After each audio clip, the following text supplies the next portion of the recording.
Next chapter की start में केवोन तेओ कहता है डैम इट, ऐसे प्लेयर को बैन क्यों नहीं कर देते, इसकी तो मैं ऐसी रिपोर्ट मारूंगा कि ये बर्बाद हो जाएगा। और तभी पीछे से गाउन आके कहती है स्कूल छोड़ने के बाद तुम बस यहाँ बैठकर टॉक्सिक कमेंट ही छोड़ते रहते हो। केवोन तेहो पीछे मुड़ के देखता है और कहता है किम गाउन। वो बोलती है तुम्हारा गेम ख़त्म हो गया तो बाहर आओ, बात करनी है। बाहर आकर केवोन तेओ पूछता है तुम्हें कैसे पता मैं यहाँ हूँ। तब गाउन बताती है कि वो पहले उसके घर गई थी पर वहाँ वो मिला नहीं। तुम्हारी मॉम ने मुझे तुम्हें घर वापस लाने को कहा है, तो रैप अप करो और घर चलो। केवोन तेहो पूछता है तुम मेरी मॉम से भी मिली, पर हमारे बीच तो सिचुएशन बिल्कुल ठीक नहीं है। और सोचता है वैसे भी वो बचपन से मुझे फोर्स करती है मेडिकल स्कूल में जाने के लिए, उसके चक्कर में मैं पागल हो चुका हूँ। फिर वो पूछता है वैसे तुम सडनली मुझे क्यों ढूंढने आई हो। किम गाउन कहती है तुमने भी तो मेरे साथ वही किया था ना, तो मैं तुम्हारे साथ ऐसा क्यों नहीं कर सकती। केवोन तेओ सोचता है रुको, ये आज ऐसे बिहेव क्यों कर रही है। तभी किम गाउन अपना हाथ आगे करके उसको टूटा हुआ फ़ोन देती है और बोलती है ये लो तुम्हारा फ़ोन। उसे देख के केवोन तेओ घबरा जाता है और कहता है क्या तुमने। और गाउन बोलती है हाँ मैंने सब देख लिया, मैंने तुम्हारे फ़ोन में देखा और वो सारी फ़ोटोज़ डिलीट कर दी हैं जो तुमने मेरी चुपके से ली थी। आगे से ऐसा कभी मत करना, ये बहुत क्रीपी है। ये सुनकर केवोन तेओ कहता है क्या तुम मुझसे नफ़रत करती हो। गाउन कहती है हाँ करती हूँ, पास्ट में मैंने तुम पर भरोसा किया था, तुम्हें डिफेंड किया था, पर तुमने मुझे शर्मिंदा कर दिया था, तुमने मुझे धोखा दिया था। मैं तो आगे बढ़ने की कोशिश कर रही थी पर अनजाने में मैंने उन बच्चों को भी हर्ट कर दिया जिन्हें तुमने बुली किया था। आगे से अगर किसी को पसंद करो तो ऐसे बिहेव मत करना। केवोन तेओ कहता है किम गाउन।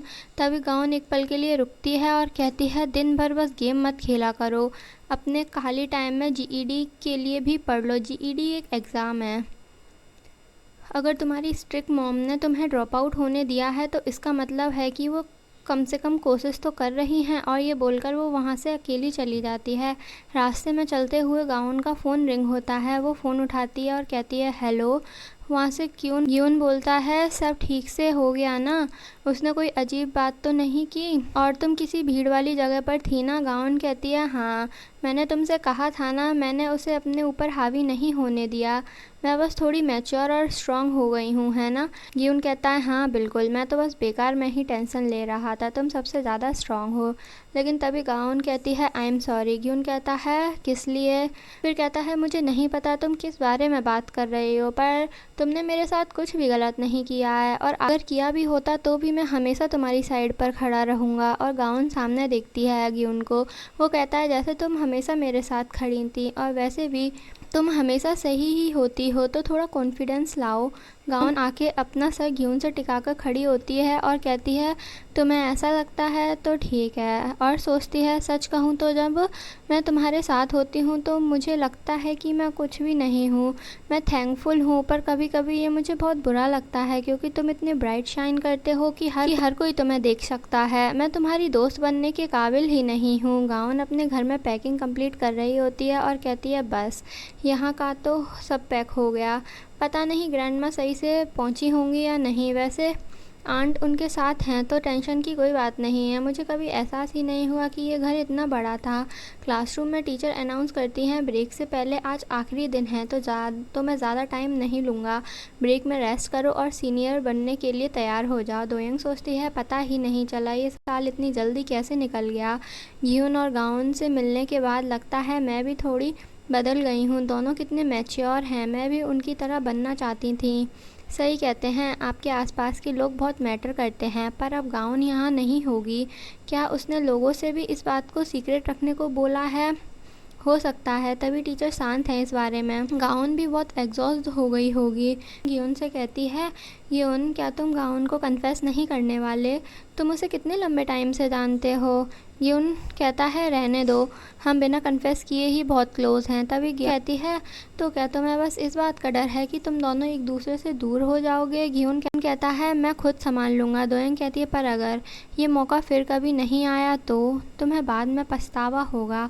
गियोन कहता है तुमने मुझे उसी टाइम कन्फेस कर दिया था जिस टाइम तुमने मुझे देखा था, तो तुम्हें क्या पता, वैसे भी मैं तुम्हारे साथ ठीक से रहने की अपनी पूरी कोशिश कर रहा हूँ, बट तुम आज सच में बहुत अनोइंग हो रही हो। और जाते हुए सोचता है ये वही लड़की है जो मेरे सामने हमेशा डर डर के रहती थी, आज अचानक ऐसे रिएक्ट कर रही है जैसे इसे सच में कुछ पता है। फिर देखते हैं, गाउन कहती है आज मुझे भी बहुत मज़ा आया। घियोन कहता है बाय गाउन।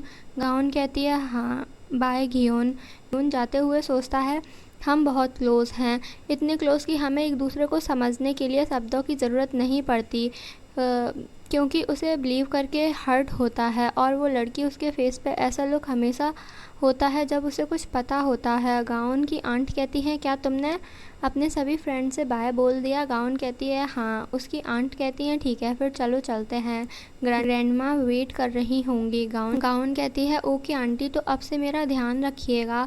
फिर वो जा रही होती है, तभी पीछे से घियोन कहता है गाउन। वो पीछे देख के कहती है घियोन परेशान होकर पूछता है गाउन तुम कहाँ जा रही हो? पीछे से आंट आवाज़ देती हैं कि गाउन तुम आ रही हो ना? गाउन कहती है आंटी बस 1 मिनट, मैं पहले अपने दोस्त से बात करके आती हूँ। फिर दोनों बात करने के लिए एक जगह आ जाते हैं। घियोन कहता है गाउन क्या तुम विंटर ब्रेक के लिए कहीं जा रही हो? वो तुम्हारी आंट है ना, तुम बस थोड़े टाइम के लिए जा रही हो ना, फिर वापस आ जाओगी ना? क्योंकि बस थोड़े टाइम के लिए जा रही हो तो शायद तुमने मुझे बताना ज़रूरी नहीं समझा, क्योंकि कोई ज़रूरत नहीं थी। गाउन कहती है घियोन मुझे माफ़ कर दो। घियोन कहता है किस लिए? तुम आखिर किस बात के लिए मुझसे सॉरी बोल रही हो? मतलब क्या है तुम्हारा? गाउन अपनी नज़रें झुका के कहती है मुझे माफ़ कर दो घियोन, मैं हमेशा तुमसे खुद को छोटा महसूस करती हूँ, तुम्हारे पास होने से मैं बहुत छोटी महसूस करती हूँ। तुमने कहा था ना कि मैं हमेशा सही काम करती हूँ, मैं अच्छी हूँ। नहीं, बिल्कुल नहीं, मैं अंदर से बहुत डार्क और गंदी हूँ। सच कहूँ तो उन लोगों के मुकाबले जो अपना असली रूप दिखाते हैं, मेरे जैसे इंसान बहुत ज़्यादा चालाक और कैलकुलेटेड होते हैं। घियोन कहता है नहीं, तुम ऐसी नहीं हो, अपने बारे में ऐसा बोलना बंद करो, तुम ऐसी हो ही नहीं सकती। गाउन कहती है जैसे तुमने हमेशा मेरे अंदर सिर्फ अच्छाई देखी है, वैसे ही मैं भी तुम्हारे अंदर सिर्फ अच्छाई देखना चाहती थी, और मेरा इरादा ना भी हो रहा हो, पर मैंने अपनी एक्सपेक्टेशन तुम पर थोप दी थी। तुम दोयंग के साथ होते हो तो ज़्यादा रियल लगते हो, हम दोनों एक दूसरे के लिए सही नहीं हैं। सुनते ही घियोन कहता है ये सच नहीं है। गाउन कहती है हम एक दूसरे के लिए सही नहीं हैं, तो घियोन कहता है मैंने कहा ना ऐसा बिल्कुल नहीं है। गाउन कहती है तुम बस थोड़ा इंतज़ार करो, मैं सब कुछ। तभी घियोन कहता है मैंने कहा ऐसा नहीं है। फिर थोड़ी देर रुक के कहता है और अगर मैं इंतज़ार करूं तो क्या तुम वापस आओगी?